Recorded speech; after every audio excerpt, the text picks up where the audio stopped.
Truck driver Jack had been driving for hours, the dense jungle looming before him like a living entity. He had been warned not to take this route alone, but he had to deliver his cargo on time.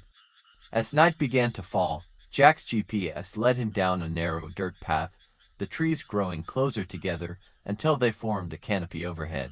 The air grew thick with mist, and Jack's headlights struggled to penetrate the gloom. He felt like he was driving through a tunnel, the jungle walls closing in around him. The silence was oppressive, punctuated only by the creaking of the truck's suspension and the distant howl of a monkey. Suddenly, the GPS announced that Jack had reached his destination. But as he looked around, he realized he was nowhere near civilization. The path had led him deep into the jungle, and now he was lost. Panic set in as Jack tried to turn his truck around, but the path was too narrow. He had to keep moving forward, hoping to find a way out. The darkness seemed to press in around him, the sounds of the jungle growing louder and more menacing. As he drove, the trees seemed to close in, their branches scraping against the truck.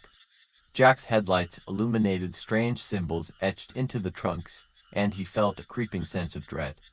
The symbols seemed to pulse with a malevolent energy, as if warning him to turn back. Hours passed, and Jack's fuel gauge began to drop.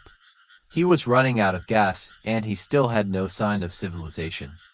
The jungle seemed to be shifting around him, the path twisting and turning in impossible ways. And then, Jack saw it, a figure standing in the middle of the path, its eyes glowing with an otherworldly light.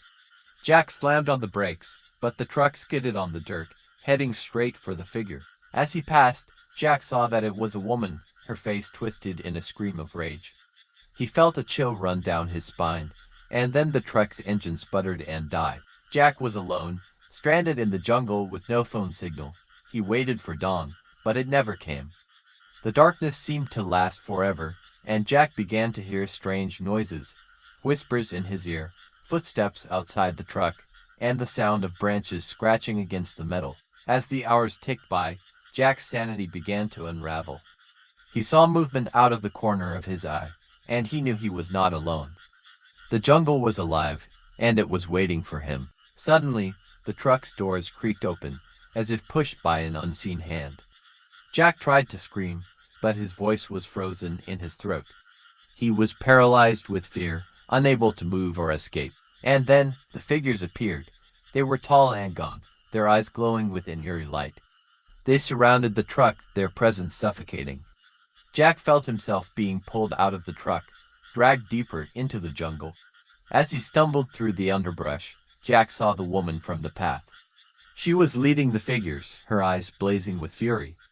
They reached an ancient temple, hidden deep in the jungle. The symbols on the trees seemed to match the carvings on the temple walls. Inside, Jack saw a dark ritual unfolding. The figures were chanting, their voices rising to a crescendo. The woman raised her hands, and Jack felt himself being lifted off the ground. As he looked up, Jack saw the darkness coalesce into a single entity. It was an ancient evil, awakened by the ritual. Jack's screams were drowned out by the chanting, and then everything went black. The next morning, police found Jack's truck, abandoned on the side of the road. But Jack was never seen again, and the jungle kept its secrets forever. Years later, locals reported seeing a ghostly truck driving down the jungle path, its headlights shining like eyes in the dark. And some say that on certain nights, you can still hear Jack's screams echoing through the jungle, forever trapped in the heart of darkness.